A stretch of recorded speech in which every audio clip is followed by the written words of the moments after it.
राधे राधे, जय श्री श्याम। आज की वीडियो में आप सभी लोगों का बहुत बहुत स्वागत है। आप लोग कैसे हैं? कमेंट बॉक्स में ज़रूर कमेंट करके बताइए। हमने पिछले कई वीडियो में आपसे कुंडली के बारे में चर्चा की, हस्तरेखा के बारे में चर्चा की कि कुंडली के 12 भाव होते हैं। हस्तरेखा में कई रेखाएं होती हैं जो हमारे जीवन को प्रभावित करती है। कुंडली में अगर कोई भी ग्रह दूषित हो जाए या पाप ग्रहों से पीड़ित हो जाए तो हमें अशुभ प्रभाव देती है। उसी तरह अगर हमारे हाथ की रेखाएं कटी फटी हो या फिर उस पर कोई अशुभ चिन्ह बना हो तो भी वो हमें नेगेटिव प्रभाव देती है। तो उसको हम सही करने के लिए उसके उपाय करते हैं। तो और जिस तरह से हमारी कुंडली, हस्तरेखा और तीसरा वास्तु अगर हमारे घर का अच्छा नहीं हो तो भी हमें नेगेटिव प्रभाव देती है, हम पे नेगेटिव इम्पैक्ट पड़ता है उस चीज़ का। तो अगर हम वास्तु को चेंजेस करते हैं, वास्तु में जो नेगेटिव है उसको सही करते हैं तो हमें पॉजिटिव रिजल्ट देती है। उसी तरह से आज हम बात करेंगे मोबाइल न्यूमरोलॉजी के बारे में।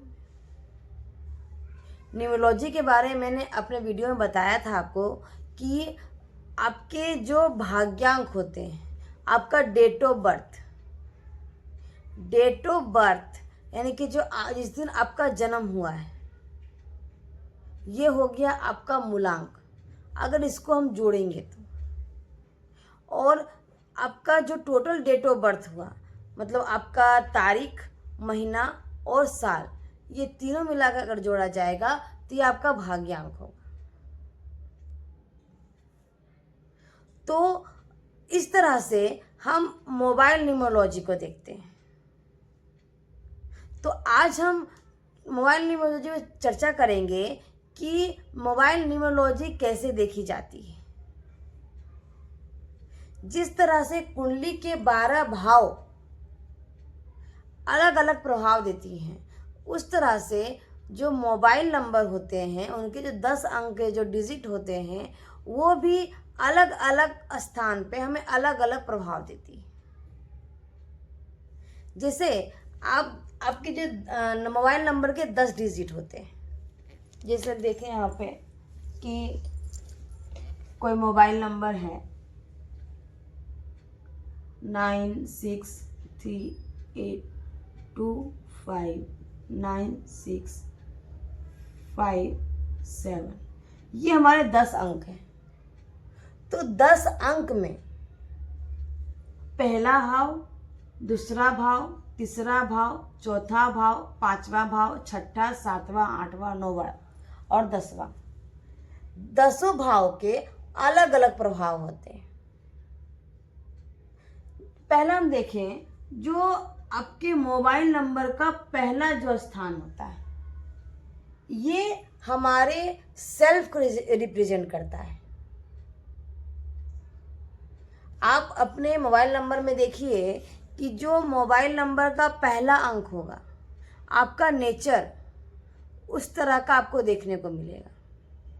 जैसे 9 नंबर, मैं पहले आपको बताती हूँ कि मोबाइल न्यूमरोलॉजी में, यानी कि न्यूमरोलॉजी में कौन से ग्रह का कौन सा अंक कौन से ग्रह को रिप्रेजेंट करता है।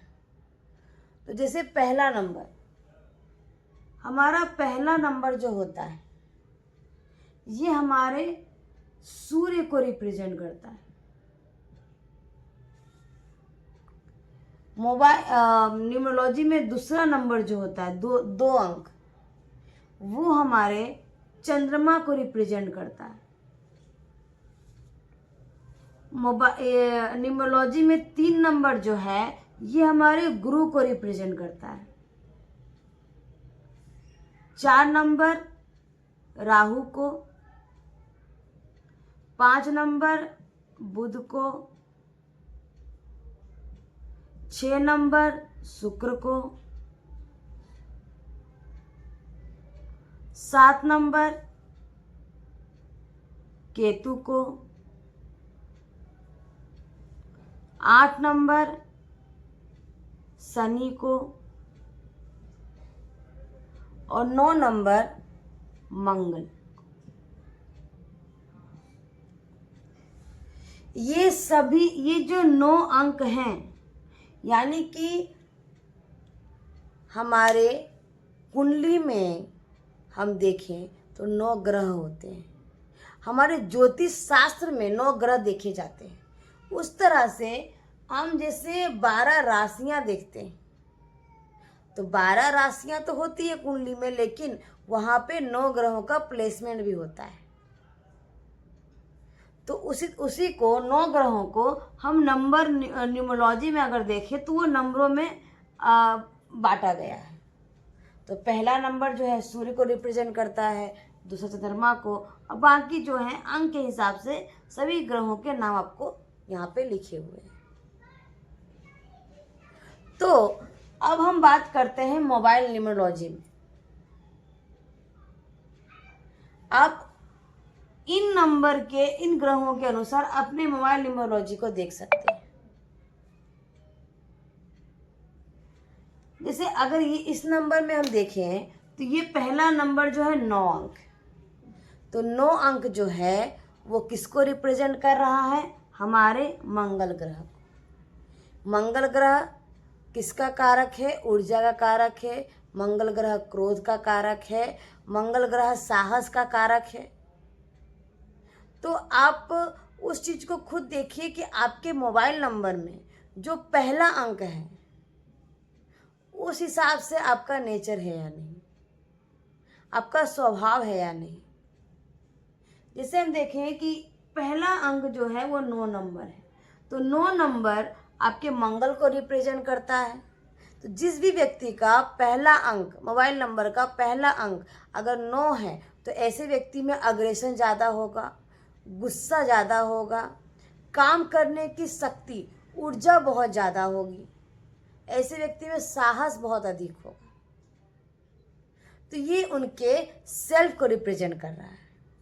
दूसरा नंबर, दूसरा जो है वो है 6 नंबर। 6 यानी शुक्र। जो दूसरा नंबर जो है ये आपके डिसीजन मेकिंग को रिप्रेजेंट करता है, यानी कि आपका डिसीजन कैसा होगा, आप डिसीजन लेने में कितने सक्षम होंगे, ये दूसरा नंबर रिप्रेजेंट करता है। मोबाइल नंबर का 3rd नंबर, तीसरा नंबर, ये आपके बिजनेस, करियर और पार्टनरशिप, इनको रिप्रेजेंट करता है कि जो अंक आपका यहाँ है उस हिसाब से आपके बिजनेस और करियर को हम देख सकते हैं, आपके पार्टनरशिप को देख सकते हैं कि वो पार्टनरशिप, आपका बिजनेस, आपका करियर कैसा चल रहा है। चौथा नंबर, मोबाइल नंबर का जो चौथा नंबर होता है ये आपके बिजनेस रिलेशनशिप को रिप्रेजेंट करता है कि अगर आप बिजनेस कर रहे हैं, जिनके साथ भी करें, अकेले कर रहे हैं, जिनके साथ कर रहे हैं, तो आपका लोगों के साथ रिलेशनशिप कैसा है। जो बिजनेस के लोग हैं, जो आपके साथ काम कर रहे हैं या फिर पार्टनर हैं या आपके क्लाइंट हैं, वो लोग आपका, उनके साथ आपका रिश्ता कैसा है, ये आपका चौथा नंबर डिसाइड करता है। अब हम बात करें 5वां नंबर, मोबाइल नंबर का 5वां अंक जो है ये आपके बच्चों को रिप्रेजेंट करता है। आपकी संतान कैसी होगी, संतान का नेचर कैसा होगा, लड़का होगा कि लड़की होगा, ये आपके मोबाइल नंबर के 5वां अंक जो है वो रिप्रेजेंट करता है। छठा जो है वो आपके फैमिली रिलेशन को रिप्रेजेंट करता है। फैमिली रिलेशन, जैसे अभी मान लीजिए कि 6ठे नंबर में 5 है, ठीक है, 5 है, 5 नंबर है, तो 5 नंबर किसको रिप्रेजेंट कर रहा है? बुध को। बुध ग्रह मतलब 5 अंक में का स्वामी जो है वो बुध ग्रह है। बुध वाणी का कारक है। बुध आपके व्यापार का कारक है। तो अगर फैमिली रिलेशन के घर में अगर 5 नंबर आ गया तो आपके फैमिली के साथ रिलेशन बहुत अच्छे होंगे, आपकी वाणी बहुत अच्छी होगी।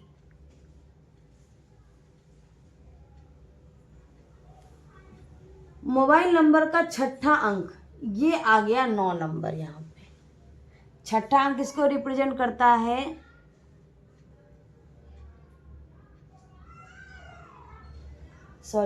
मोबाइल नंबर का 7वां अंक ये रिप्रेजेंट करता है मैरिज को,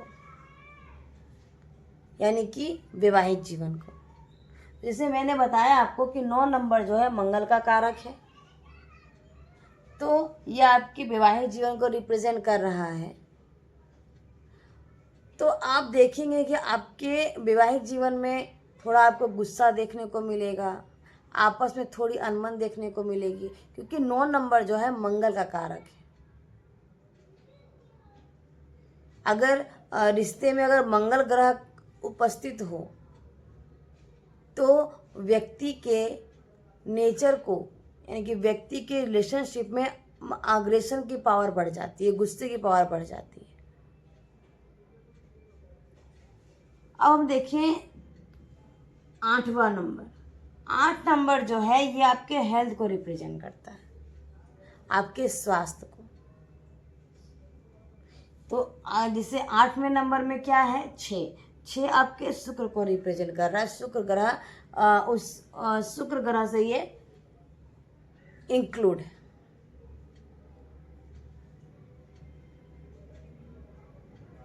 अब हम देखें 9 नंबर।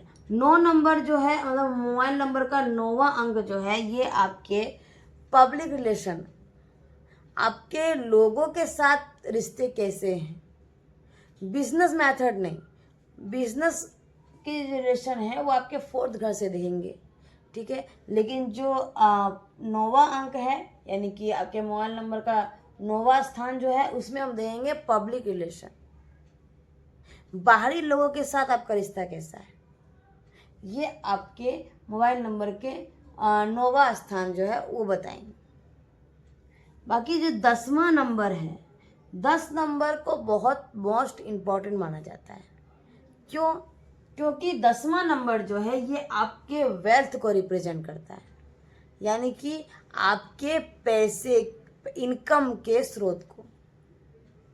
अगर 10वें नंबर में कोई खराब अंक बैठा हुआ है, जैसे शनि हो गया, मंगल हो गया, चंद्रमा हो गया, तो आपके कुंडली में आपके ग्रह वो कैसे हैं उससे पता चलेगा। अगर वो जो अंक यहाँ पर है, ये 10वां नंबर हम वेल्थ देखेंगे, पैसे को देखेंगे। अगर मान लीजिए यहाँ पे 2 नंबर होता और 2 नंबर जो है यानी कि चंद्रमा आपके कुंडली में, आपके हथेली में खराब है, नेगेटिव है, या फिर पाप ग्रहों से दूषित है, तो आपके पास पैसे तो आएंगे लेकिन वो पैसे टिक नहीं पाएंगे, किसी ना किसी रीज़न से वो पैसे खर्च हो जाएंगे, वो मतलब लॉस हो सकते हैं। इस तरह का आपको देखने को मिलेगा। लेकिन वही अगर यहाँ पर अच्छे नंबर हो, जैसे 5 नंबर हो गए, बुध का नंबर हो गया, यानी कि या फिर यहाँ पे आप देखेंगे तो गुरु का नंबर हो गया 3 नंबर, और अभी कुंडली में ग्रहों, गुरु ग्रह या बुध ग्रह की जो दृष्टि है या फिर जो प्लेसमेंट है बहुत अच्छी है, तो ऐसे व्यक्ति का जो पैसे का आवक होगा बहुत अच्छा होगा, बचत होगी, और ऐसे व्यक्ति अच्छा पैसे अर्न करेंगे, उसको इकट्ठा भी रखेंगे, सेविंग करेंगे। तो आप देखिए कि ये जो मोबाइल नंबर का मैंने आपको इसका डिटेल में बताया है और ये जो अंकों से बताया है, इस हिसाब से आपका नेचर है या नहीं, आपको इसके इम्पैक्ट मतलब इसके जो इसके असर देखने को मिलते हैं कि नहीं। तो आप हमें अपने मोबाइल आपको अगर अपने मोबाइल न्यूमरोलॉजी के अनुसार और भी कुछ जानना चाहें तो हमें कमेंट कर सकते हैं, आप हमें कॉल कर सकते हैं। अगले वीडियो में आपको बताऊंगी कि आपके मूलांक और भाग्यांक को हम मोबाइल नंबर से कैसे जोड़ें कि आपका लकी नंबर आपको पता चले। उस नंबर के अनुसार अगर आप कार्य करेंगे तो आपको बहुत ही बेनिफिट होगा, आपको अपने कार्य में सफलता मिलेगी। राधे राधे, जय श्री श्याम।